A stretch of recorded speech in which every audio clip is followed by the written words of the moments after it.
Sometime after the murder of podcaster Charlie Kirk, I made a video where I quoted him saying, quote, MLK was awful.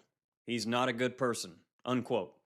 He went on to say that the Civil Rights Act of 1964 was a, quote, huge mistake, unquote. Why? Because he believed it led to, quote, permanent DEI type bureaucracy, unquote. This was said by Kirk at America Fest, December 2023. Following my post, some Christian evangelicals told me, Cody, you're taking him out of context. Have you heard this? So I did what they asked. I went back.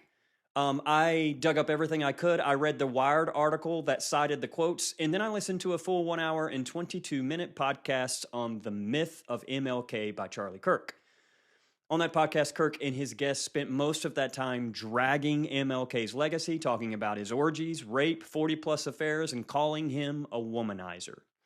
Then Kirk said, quote, this is not necessarily disqualifying, but it should give us pause, unquote.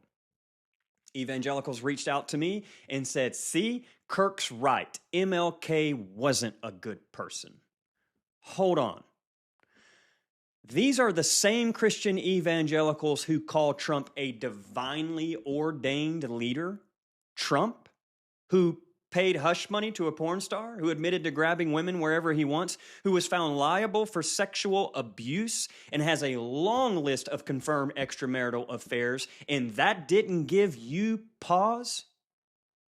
And somehow he's, quote, God's chosen, unquote. But Dr. King, whose highly disputed accusations were by a politically motivated FBI, is, quote, awful, unquote. That's not just hypocrisy.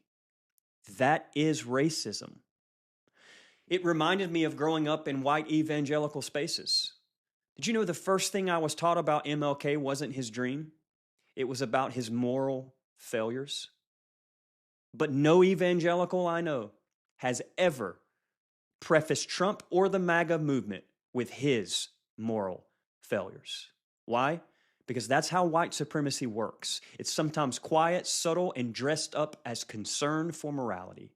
Friends, rebranded racism can be clever, educated, and well packaged. But rebranded racism is still racism. This doesn't need context. It needs repentance.